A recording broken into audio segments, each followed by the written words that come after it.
नमस्कार, आप देख रहे हैं सेहत तहलका। और आजकल शुगर के पेशेंट काफ़ी बढ़ रहे हैं और हमारे साथ फिलहाल मेडिकल ऑफिसर सिग्निस हॉस्पिटल के डॉक्टर निशांत हैं। सर, सबसे पहले स्वागत है आपका। Thank you so much sir, आपका सर, भी। शुगर क्या है आखिरकार? सरल भाषा में दर्शकों को बताएं जरा। सर अगर हम शुगर के बारे में देखें, अगर उसको हम एक सरल भाषा में समझने की कोशिश करें, तो जो हमारा ब्लड यानी रक्त में हमारे एक ग्लूकोज़ का जो लेवल होता है, वो एक लिमिट से अगर ऊपर चला जाता है, उसकी कुछ लिमिट्स रहती हैं, जी। तो उसको हम डायबिटीज़ या हाइपरग्लाइसीमिया बोलते हैं, ठीक है? जो हमारी बॉडी को ग्लूकोज़ की नीड रहती है डे टू डे हमारी लाइफ़ की एक्टिविटीज़ करने के लिए, उसके लिए हमें शुगर बहुत नेसेसरी है। जब वो शुगर हमारी लेवल से एक ऊपर चली जाती है तो उसको हम हाइपरग्लाइसीमिया या डायबिटीज़ मेलाइटिस बोलते हैं। जी। सर, क्या कुछ इसके लक्षण हैं? शुरुआत कैसे होती है इसकी? देखिए लक्षण से पहले हम थोड़ा-सा समझेंगे शुगर के बारे में, शुगर हमें होती किस वजह से है? हम्म, मेनली क्या रहता है हमारे शरीर का एक बहुत महत्वपूर्ण अंग है जिसको हम पैनक्रियाज बोलते हैं। पैनक्रियाज के बीटा सेल से हमारा इंसुलिन रिलीज होता है। इंसुलिन का मेनली काम क्या रहता है, जो भी हम खाना खाते हैं वो शुगर फॉर्म में कन्वर्ट होता है। शुगर फॉर्म में कन्वर्ट होने के बाद उस शुगर फॉर्म को, उस ग्लूकोज को सेल तक ट्रांसपोर्ट करना है, सेल के लिए उसको यूज करवाना, वो काम होता है इंसुलिन का। तो जब हमारे शरीर में इंसुलिन की कमी यानी जब हमारे शरीर में इंसुलिन कम बनना शुरू हो जाता है, जिसको हम टाइप 1 डायबिटीज़ मेलाइटिस बोलते हैं, एक वो कांड रहता है। दूसरा, जब हमारे शरीर में इंसुलिन प्रॉपर अमाउंट में है, लेकिन हमारे सेल्स जो हैं वो इंसुलिन रेजिस्टेंस हो जाते हैं, उसकी वजह से हमें टाइप 2 डायबिटीज़ मेलाइटिस होता है। ये कुछ इसके कारण रहते हैं। अब अगर हम इसके लक्षण की बात करें, तो लक्षण में हमें सबसे पहले ट्रिपल पी करके एक हमारे पास होता है, जिसमें क्या होता है, पॉलीयूरिया, पॉलीडिप्सिया और पॉलीफेजिया। पॉलीयूरिया का मतलब हमें बहुत ज़्यादा पेशाब आएगा, हो सकता है रात को हमें नींद टूटने के बाद 2-3 बार पेशाब आए। डिप्सिया जो हमारा रहता है, हमें प्यास बहुत ज़्यादा लगती है। पॉलीफेजिया रहता है, हमें भूख, हंगर बहुत ज़्यादा लगनी शुरू हो जाती है। इसके अलावा अगर हम बात करें तो हमें धुंधला दिखना शुरू हो जाता है, जिसको हम रेटिनोपैथी बोलते हैं। जी। उसके बाद हम अगर बात करें तो टायर्डनेस, थकान बहुत ज़्यादा महसूस होगी, एनर्जी बहुत कम रहेगी, सडन वेट लॉस होगा। आप वेट लॉस करने का कोशिश भी नहीं कर रहे हैं, फिर भी आपका एकदम से वेट लॉस हो रहा है, तो हम ये मान के चल सकते हैं कि शुगर के लक्षण हैं। इसके अलावा हम बात करें तो जो आपका घाव का भरना, वुंड हीलिंग जो है वो डिले हो जाएगी। ये कुछ लक्षण रहते हैं जो हम डायबिटीज़ मेलाइटिस में पाते हैं। डॉक्टर साहब, कई बार सूजन जो है हाथ पैरों में दिखाई देती है, क्या वो भी लक्षण है इसके? देखिए सूजन हो सकता है कि इसके साथ जुड़ी हुई कुछ और बीमारियाँ हो सकती है जिनकी वजह से सूजन रहे। हो सकता है कि शुगर की वजह से हमें किडनी की बीमारियाँ हों, जी। किडनी की बीमारी की वजह से हमें सूजन आ सकती है, या कुछ और इन्फेक्शन वगैरह जो हो सकता है वो वो एग्रीगेट होते हैं शुगर की बीमारी, तो उसकी वजह से हमें मिल सकता है टाइप सूजन। 1 आपने बताया सर, जी। कितने लेवल इसके होते हैं? कितने प्रकार की होती है डायबिटीज़? देखिए, डायबिटीज़ ही मेनली 2 टाइप्स की होती है। एक टाइप 1 डायबिटीज़ मेलाइटिस जो इंसुलिन डिपेंडेंट होती है, जी। और टाइप 2 डायबिटीज़ मेलाइटिस। इसके अलावा एक जेस्टेशनल डायबिटीज़ भी मिलती है, जो आमतौर पर जो प्रेग्नेंट वुमेन्स होती हैं, उनमें 5-1% वुमेन्स में ये हमें जेस्टेशनल डायबिटीज़ मिलता है। हुँ। जी। सर, उम्र का हिसाब करें तो क्या कुछ उम्र का भी इसमें देखा हाँ, जाता है कि वही? इसके लिए अगर हम उम्र की बात करें तो कुछ एक रिस्क फैक्टर्स रहते हैं जी। शुगर के लिए। जी। रिस्क फैक्टर में हम सबसे पहले बात करें तो उम्र रहता है। हाँ जी। एक उम्र के बाद जब ओल्ड एज की तरफ हम बढ़ते हैं, तो वो जो इंसुलिन जो है वो रेजिस्टेंस होने की तरफ ज़्यादा रहता है। तो एक एज भी इसके लिए बहुत इम्पोर्टेंट फैक्टर रहता है डायबिटीज़ के लिए। उसके अलावा अगर हम रिस्क फैक्टर की बात करें तो ओबेसिटी, आपका वज़न अगर बहुत ज़्यादा है तो उसकी वजह से भी हमें डायबिटीज़ हो सकता है। वेट मतलब वही ओबेसिटी आ गया, उसके बाद एक्सरसाइज़ आप प्रॉपर नहीं कर रहे हैं। हाँ जी। फिज़िकल एक्टिविटी आपकी नहीं है, उसकी वजह से होगा। एक डिसलिपिडीमिया होता है जिसमें कोलेस्ट्रॉल, ट्राइग्लिसराइड हमारे बढ़े हुए होते हैं, हुँ, उसकी वजह से भी होता है।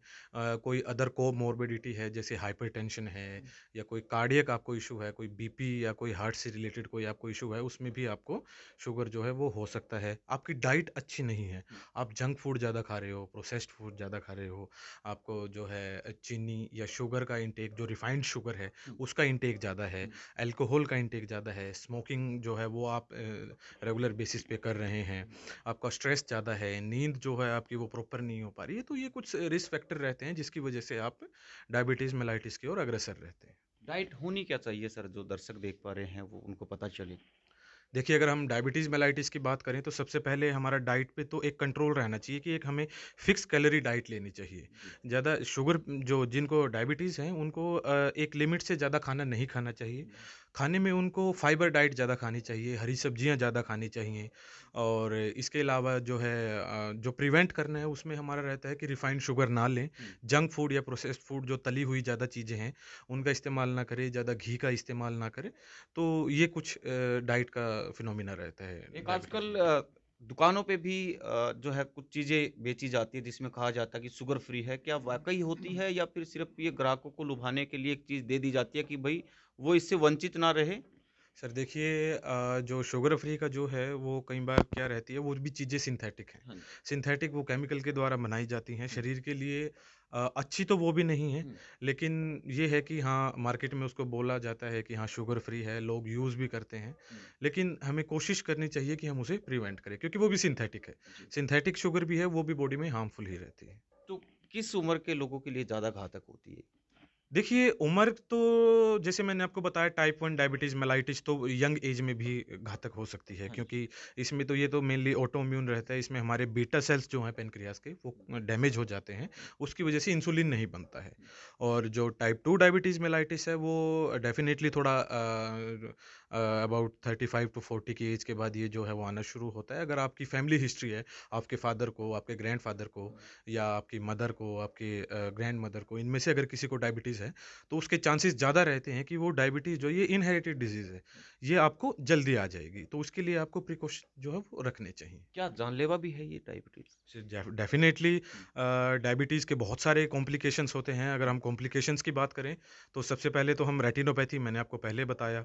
ये जो हमारा रेटिना होता है, जो आँख का पर्दा होता है, जी। उसमें छोटी-छोटी जो खून की धमनियाँ हैं, जो आर्टरीज़ हैं, उनको डैमेज करके हमें रेटिनोपैथी कॉज़ करता है, जिसकी वजह से परमानेंट ब्लाइंड भी हो सकते हैं। हुँ, उसके बाद हम बात करें डायबिटिक नेफ्रोपैथी। नेफ्रोपैथी में क्या रहता है, जो हमारी नेफ्रॉन्स, जो हमारी किडनी है, किडनी की यूनिट होती है नेफ्रॉन्स, उनको डैमेज करके हमारी किडनी को डैमेज करता है, जिसकी वजह से हमें सीकेडी क्रोनिक किडनी डिजीज़ हो जाती है और उसके बाद हमें मैनुअल हीमोडायलिसिस मतलब रेगुलर हीमोडायलिसिस पे भी आना पड़ सकता है। हुँ, इसके बाद बात करें हम न्यूरोपैथी होती है, न्यूरोपैथी मतलब जो हमारी नर्व्स हैं, उनको इन्वॉल्व करके हमारे शरीर में दर्द जो आपने सुना होगा सबसे ज़्यादा परेशानी रहती है, शरीर में दर्द रहती है, जी। शरीर में सूनापन रहता है, हुँ, तो वो सब चीज़ें हो सकती हैं। इसके बाद में वस्कुलर इंजरी, आर्टरीज़ जो हमारी रहती हैं, जो धमनियाँ रहती हैं, उनमें इंजरी कॉज़ कर सकता है और डेफ़िनेटली अगर हम इसको टाइमली मैनेज नहीं करेंगे, इसमें प्रिकॉशंस नहीं लेंगे, अपनी दवाइयाँ नहीं लेंगे तो डेफ़िनेटली ये it can be deadly. Doctor साहब ये इसका कुछ पैमाना है, कितना लेवल इसका होना चाहिए खाली पेट और खाना खाने के बाद? जी। जो एक आरबीएस टर्म रहती है रैंडम ब्लड शुगर, जी। एक फास्टिंग ब्लड शुगर रहती है। फास्टिंग ब्लड शुगर की हम अगर बात करें, तो वो हमारा अगर हम करवाएँगे तो 110 से जो नीचे रहना चाहिए। 110 एमजी पर डीएल से नीचे रहना चाहिए। जी। 110 से लेके 126 जो है, वो प्री डायबिटिक फ़ेज़ है। हुँ, मतलब जो पेशेंट है, वो डायबिटीज़ की ओर अग्रसर है हुँ, और 126 खाली पेट यदि 126 एमजी पर डीएल से ऊपर हमारा जाता है, तो हम उसको मान के चलते हैं कि पेशेंट को डायबिटीज़ है। और यदि हम खाना खाने के बाद बात करें तो जो पेशेंट की जो ब्लड शुगर लेवल है वो 150 से नीचे रहना चाहिए। हुँ, 150 से नीचे रहेगा तो डायबिटीज़ नहीं है, 150 से 180 है वो प्री डायबिटिक फेज़ है और 180 से अगर अबव जाता है तो वो फिर हम उसको डायबिटीज़ में लेके चलते हैं। इसके अलावा एक HbA1c टेस्ट होता है जो हीमोग्लोबिन पर हमारा ग्लूकोज़ का अटैचमेंट जो बताता है, हुँ, उसकी कुछ रेंज रहती है वो 5.7 से 6.4 होना चाहिए। अगर 5 पॉइंट से नीचे है 5.7 से वो नीचे रहेगा तो नॉर्मल है। 5.7 से 6.4 के बीच में डायबिटिक पेशेंट है, प्री डायबिटिक पेशेंट है और 6 पॉइंट अबव 6.4 से अगर वो अबव रहता है इसका मतलब उसको डायबिटीज़ है। यानी हमारा मेनली इसका एक क्राइटेरिया रहता है 5.7 से नीचे रहना चाहिए तो डायबिटीज़ नहीं है, 5.7 से 6.4 है तो प्री डायबिटिक है, अग्रसर है और 6 पॉइंट से अबव जितना भी रहेगा वो हमारा डायबिटीज़ में आता है फिर। डॉक्टर साहब आजकल जिनको पता चल जाता है कि भई मुझे शुगर है, तो वो घर पे ही उसकी जाँच कर लेते हैं सुबह उठते, खाना खाने के बाद। तो क्या वो जाँच से उनके लिए ठीक है या डॉक्टर के परामर्श के बाद ही जाँच से डॉक्टर के पास ही करवानी चाहिए? नहीं, डेफ़िनेटली अगर आप घर पर अगर उसकी चेकअप कर रहे हैं, आपको लग रहा है कि जो मैंने आपको रेंज बताई उससे वो ज़्यादा आ रही है, हाँ जी। तो डेफ़िनेटली आपको डॉक्टर की विज़िट करनी चाहिए क्योंकि डॉक्टर साहब जो उसके हिसाब से जो है आपकी मेडिसिन शुरू करेंगे। हुँ। उसके बाद मेडिसिन शुरू करने के बाद हमें एक आइडिया रहता है जब हम वो टेस्ट करवाते हैं, डेफ़िनेटली आप घर पे कर सकते हो जी। टेस्ट उसका लेकिन एक डॉक्टर की विज़िट के बाद। डॉक्टर साहब आपको बताएँगे कितने दिन किस में तरह से कैसे करनी है? किस तरह से करनी है, कब करनी है, उसको नोट करना है।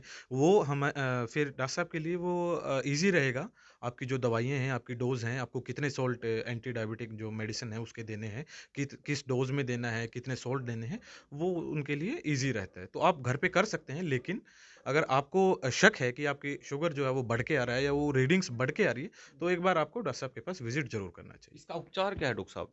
देखिए, उपचार तो जैसे मैंने आपको बताया कि अगर आप प्री डायबिटिक फ़ेज़ में हैं, जी।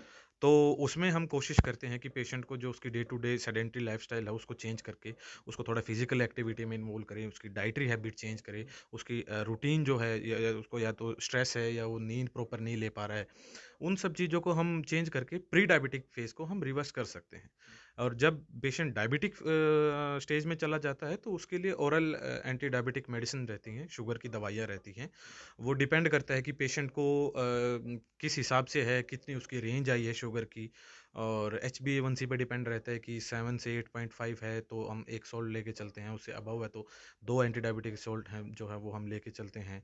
और अगर 10 से अबव है तो फिर हम पेशेंट को इंसुलिन पे भी रख सकते हैं।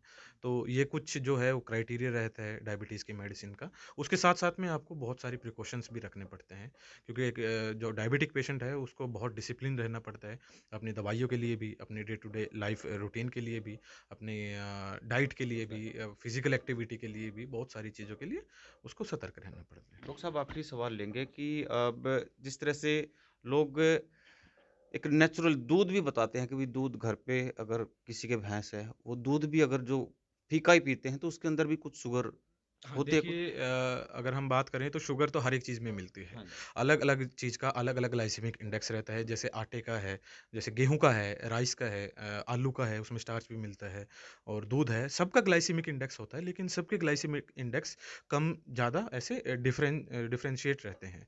तो हर एक चीज़ में शुगर तो डेफ़िनेटली मिलता है, लेकिन फिर अगेन डिपेंड करता है कि उसका ग्लाइसेमिक इंडेक्स कितना है, कि कितनी वैल्यू में वो हमें शुगर दे रहा है। हम खाना खा रहे हैं, उसके बाद कितनी अमाउंट में हमें वो ग्लूकोज़ में चेंज हो रहा है, वो अलग-अलग स डिपेंड क्या करता है। अनुवांशिक रोग भी है ये? एक वंश से आनुवंशिक दूसरे मतलब हाँ, पहले डेफ़िनेटली ये आनुवंशिक रोग है। अगर मेरे फ़ादर को है या मेरे ग्रैंडफ़ादर को है, तो मेरे को 50% चांसेस हो जाते हैं हो कि ये जाता है। बीमारी मेरे को आ सकती है। चलिए, तो बहुत-बहुत शुक्रिया और आप लोगों से भी मेरी अपील रहेगी कि इस वीडियो को आप शेयर ज़रूर करें और अगर आपको शुगर जैसी कोई बीमारी है या लक्षण हैं, तो आप डॉक्टर की परामर्श ज़रूर लें और अपना सेहत का ख़्याल रखें। नमस्कार।